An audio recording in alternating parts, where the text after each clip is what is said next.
Sultan Alparslan'ın emriyle pusuya yatmış Selçuklu kuvvetleri aniden dört bir yandan saldırıya geçti. Türk askerlerinin kaçtığını sanan Bizans ordusu artık Hilal taktiğinin merkezindeydi. Selçuklular hızla çemberi daraltarak Bizans ordusunu kuşatma altına aldı.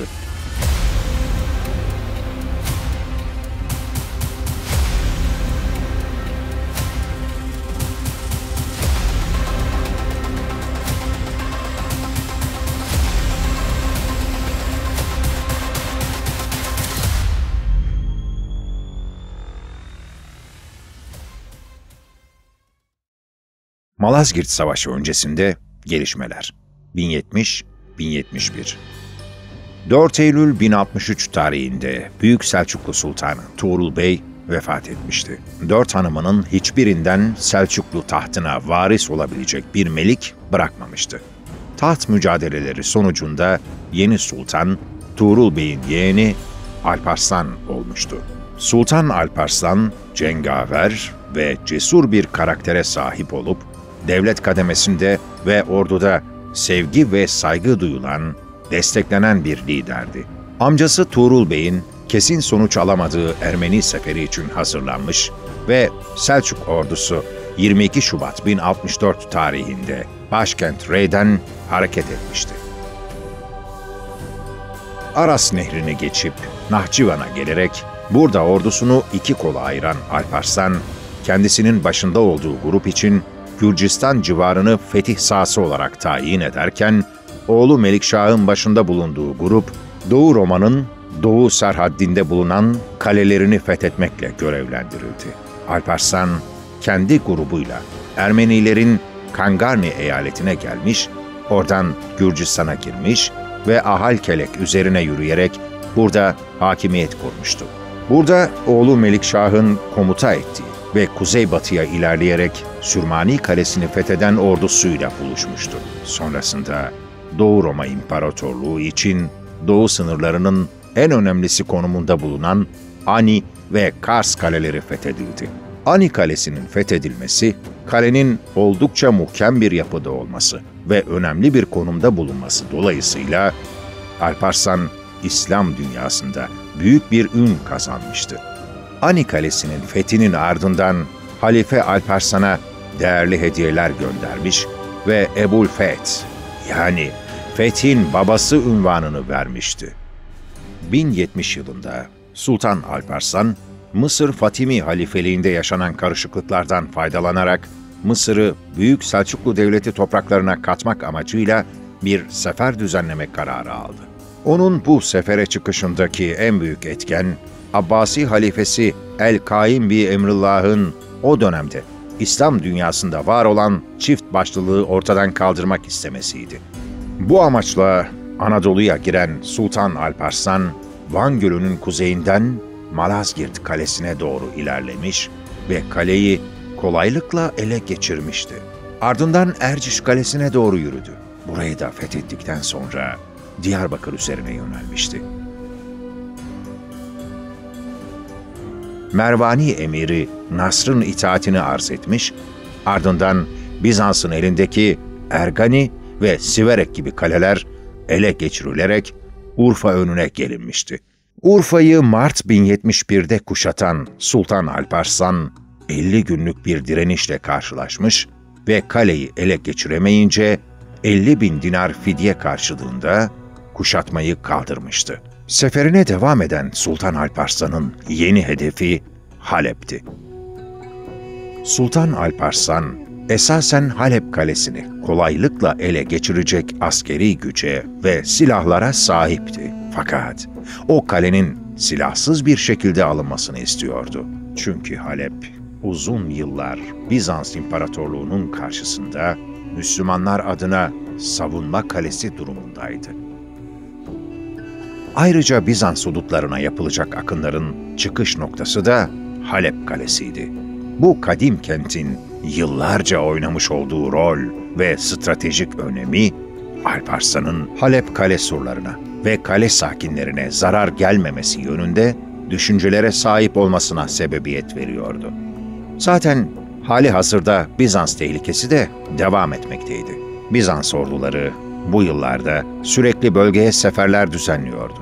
Tüm bu gelişmeler aynı zamanda Sultan Alparslan'ın zaman kaybetmesine sebep oluyordu.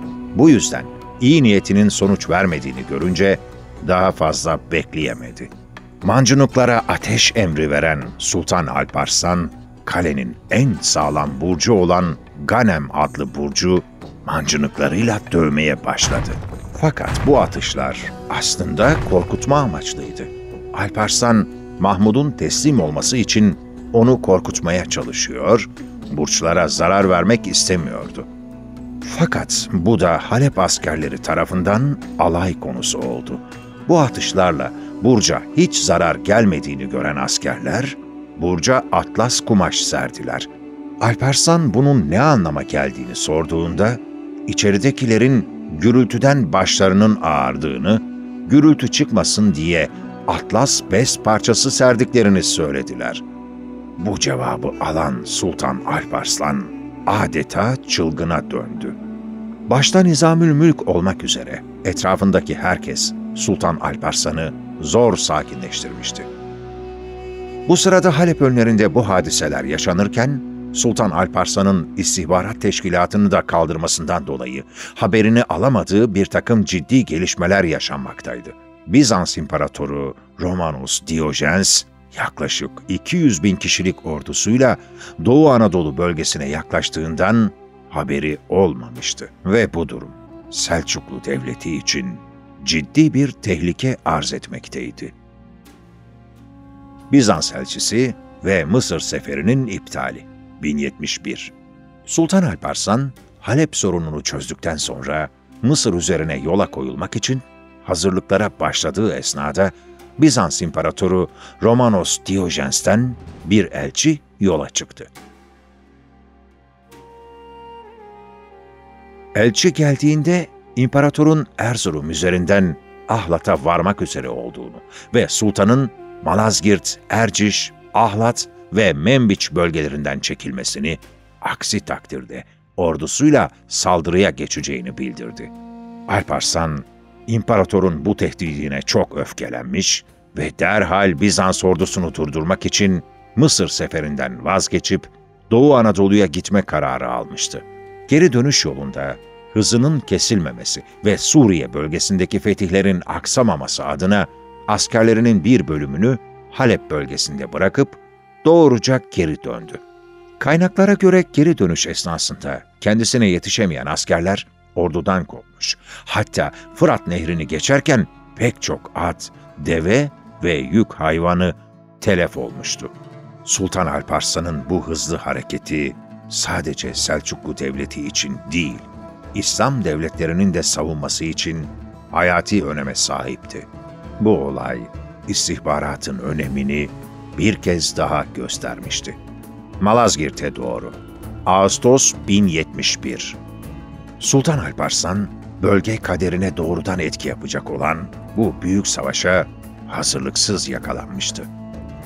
Sultan Alparslan'ın büyük bir telaş gösterdiği bu haberi Bizanslı bir elçiden alması, istihbaratın önemini bir kez daha yakından göstermiş oldu.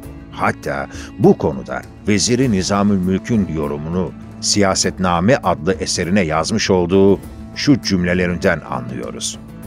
Uzak yakın, ordu ve halkın durumunu arayıp sormak, az çok olup biteni bilmek, padişahın görevidir. Yapmazsa gaflet olur, tembellik olur, zulme hamleder. Ayrıca bu teşkilatın nasıl işlemesi gerektiğini ve neticesinde nasıl bir faydası olduğunu da şu şekilde belirtmiştir. Onlar başka bir kimse tarafından değil, doğrudan doğruya padişah tarafından tayin edilmelidir. Onların bildiklerini sadece padişah bilmelidir. Padişahların belli başlı birkaç yola ulaklar koymaları, aylıklarını ve tahsilatlarını tayin etmeleri lazımdır. Çünkü böyle bilinir olunca 50 fersahlık yerden olan her haber gece gündüz yetişir. Ulakların işlerinden kalmamaları için geçmişteki adet gereğince onlara yardım eden naipleri vardır. Padişahlar bu cihetten endişe etmezler. Bütün ömürleri boyunca padişahlık işleri düzgün olur. Alparslan, Bizans İmparatoru Diyojen'le karşılaşmak üzere Diyarbakır üzerinden Ahlat'a doğru yola çıktı. Fırat Nehri'nde yaşadığı kayıplardan sonra yalnızca 13-15 bin civarında bir kuvvetle bölgeye ulaşabilmiş, ancak çevre illerden katılan askerlerle bu sayı 50-60 bin civarına çıkmıştı. Bizans ordusuysa yaklaşık 200 bin kişiydi. Selçuklu ordusu din, ırk ve ideal birliği içinde hareket ederken, Bizans ordusu karmaşık ve dağınık bir yapıdaydı. Farklı milletlerden oluşan Bizans askerleri amaç birliğinden yoksundu. Aralarındaki güvensizlik ve komutanlar arasındaki anlaşmazlıklar ordunun zayıflamasına neden oluyordu. Savaş öncesi barış çağrısı. Ağustos 1071. Savaştan önce İslam hukukunun gereği olarak barış çağrısında bulunmak Selçukluların benimsediği bir ahlaktı. Savaştan az önce Abbasi halifeliği adına Ebu'l-Gaim bin el-Mahleban ile Selçuklu emiri Savtegin'in de içinde bulunduğu elçilik heyeti, imparatora barış teklifini, "Ülkene geri dön. Barış yapmak istersen bunu Bağdat halifesi aracılığıyla yaparız. Aksi takdirde biz azim ve kararınızı içtenlikle bağlı olduğumuz Yüce Allah'a bırakırız" ifadesiyle yaparak barış teklifinde bulundular. Selçuklu elçilik heyetinin gidişi aynı zamanda olası bir savaş durumu için Bizans ordusu hakkında bilgi edinmek için bir fırsattı. Elçilik heyetinin gelişini Alparslan'ın kendisiyle savaş yapmaktan çekindiği şeklinde yorumlayan Bizans İmparatoru kibirlenerek müzakerelere bile girişmek istememiş, barış ancak Selçuklu başkenti Rey'de yapılacaktır. Ben İslam ülkelerine kendi ülkem gibi hakim olmadıkça asla geri dönmeyeceğim. Anlaşma yok söylemleriyle iyi donanmış askerlerinin çokluğuna güvenerek Alparslan'ın barış teklifini sıkışık bir durumda bulunduğu için geri gönderdiğini sanmıştır. Abbasi halifesi Kaim bi Emrillah'ın Muslayoğlu Ebu Said'e bir dua metni hazırlatmış, Cuma namazında bütün İslam ülkelerindeki minberlerde bu duanın okutulmasını emretmişti. Allah'ım, İslam sancağını yükselt ve İslam'a yardım et. Şirkin başını ezmek ve kökünü kazımak suretiyle yok et.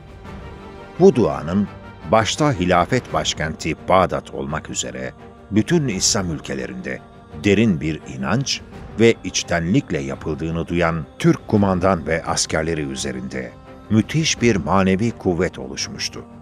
Bütün savaş hazırlıklarını tamamlayan ve beyaz giysileri giyerek "Ölürsem kefenim bu olsun" diyen Sultan Alparslan, Cuma sabahı namazını bütün kumandan ve askerleriyle birlikte kılmış ve ardından şu son hitabesinde bulunmuştu. "Ey Allah'ım! Sana müvekkil oldum ve bu cihada sana yaklaştım. Şu an senin huzurunda secdeye kapanıyor ve yalvarıyorum. Bu sözlerim benim gerçek duygularımı yansıtmıyorsa beni, beraberindeki yardımcılarımı kahret. Eğer içtenliğimi kabul edersen bu cihatta düşmanlara karşı bana yardımcı ol ve beni muzaffer bir sultan kıl. Amin. Ey askerlerim ve kumandanlarım! Daha ne zamana kadar biz azınlıkta, düşman çoğunlukta olarak böyle bekleyeceğiz? Ben Müslümanların camilerde bizler için dua etmekte oldukları bu saatlerde düşmanın üzerine atılmak istiyorum. Galip gelirsek arzu ettiğimiz sonuç gerçekleşecektir. Aksi takdirde şehit olarak cennete gideriz. Beni izlemek isteyenler gelsinler. İzlemek istemeyenlerse serbestçe geri dönebilirler. Bugün burada ne emreden bir sultan ne de emir alan bir asker vardır. Bugün ben de sizlerden biri olarak sizinle birlikte savaşacağım. Biz Müslümanların eskiden beri yapa geldikleri bir gaza yapıyoruz." Sultanın bu konuşmaları askerler üzerinde büyük bir heyecan ve manevi bir kuvvet oluşturmuştu. Kumandanlar hep bir ağızdan baş üstüne diyerek bağlılıklarını bildirmişlerdi.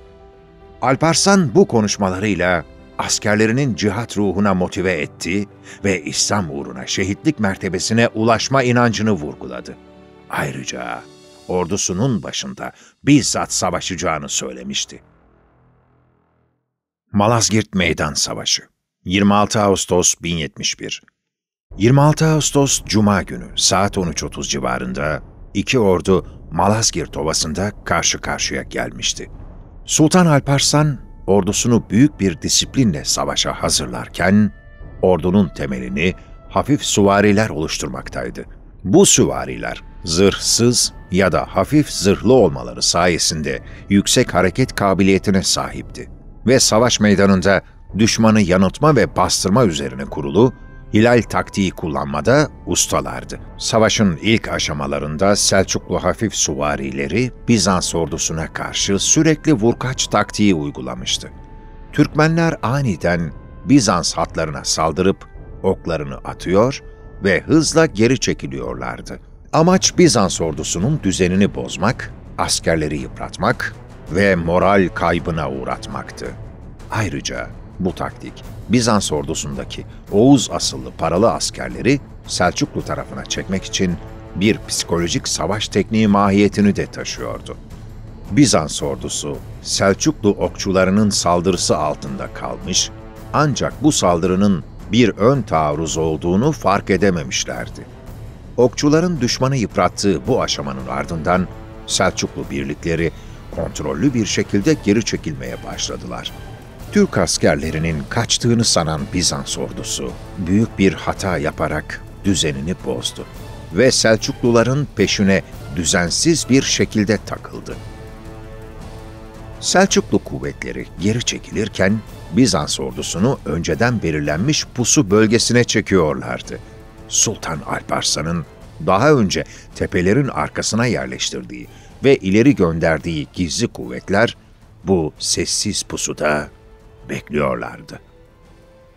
Bizans ordusu pusu bölgesine ulaştığında Sultan Alparslan'ın emriyle pusuya yatmış Selçuklu kuvvetleri aniden dört bir yandan saldırıya geçti. Türk askerlerinin kaçtığını sanan Bizans ordusu artık hilal taktiğinin merkezindeydi. Selçuklular hızla çemberi daraltarak Bizans ordusunu kuşatma altına aldı. Hafif süvarilerin çevikliği ve üstün savaş yetenekleri ağır zırhlı Bizans birliklerine karşı büyük bir avantaj sağlamıştı. Hilal'in kapanmasıyla birlikte düşman saflarında büyük bir panik başladı. Bizans askerleri ne yapacaklarını bilemez hale gelmiş, savaş düzenleri tamamen dağılmıştı. Savaşın kritik anlarında Sultan Alparslan, ordusunun ön saflarında yer alarak bizzat savaşa katıldı. Bu, Selçuklu askerlerinin moralini iyice yükseltti. Bizans ordusu ise her yönden darbe alıyordu. Selçuklu süvari okçuları düşmanı sürekli ok yağmuruna tutarken, yakın dövüşçüler kılıç, gürs, topuz ve baltalarla Bizans askerlerinin arasına daldılar. Göğüs göğüse çarpışmalar şiddetlenmişti ve Bizans ordusunun merkezi tamamen çökmek üzereydi. İmparator 4. Roman Diyojen büyük hatasını o an fark etti. Ancak iş işten geçmişti. Kuşatılan Bizans ordusu birkaç saat içinde büyük bir bozguna uğradı. İmparator savaş meydanında yaralandı ve Selçuklu askerleri tarafından esir alındı. İslam dünyasında Selçukluların prestiji arttı. Bu zaferle birlikte Anadolu'nun kapıları Türklere açılmış ve Anadolu'nun İslamlaşma süreci hızlanmış oldu. Saltuklu, Çubukoğlu, Danışmentliler, Mengücekliler ve Artuklular gibi beylikler Anadolu'nun Türkleşmesi ve İslamlaşmasına önemli katkılarda bulundular. Malazgirt Savaşı Bizans için askeri, siyasi ve ekonomik bir darbe oldu. Bizans ordusunun kayıpları, hazinenin Türkmenlerin eline geçmesi ve Ermenilerin kaçışı imparatorluğu zayıflattı. Türklerin Anadolu'dan çıkarmanın kendi imkanlarıyla olmayacağı anlayışına kapılan imparatorluk yöneticileri, yardım isteyerek Katolik olan Latinlerin Haçlı seferleriyle 1097'de Anadolu ve Orta Doğu'ya gelmelerine neden olacaklardı. Siz de Hayalhanem'in yurt içi ve yurt dışı projelerine destek olmak için aşağıdaki iletişim numaralarından bizlere ulaşabilirsiniz.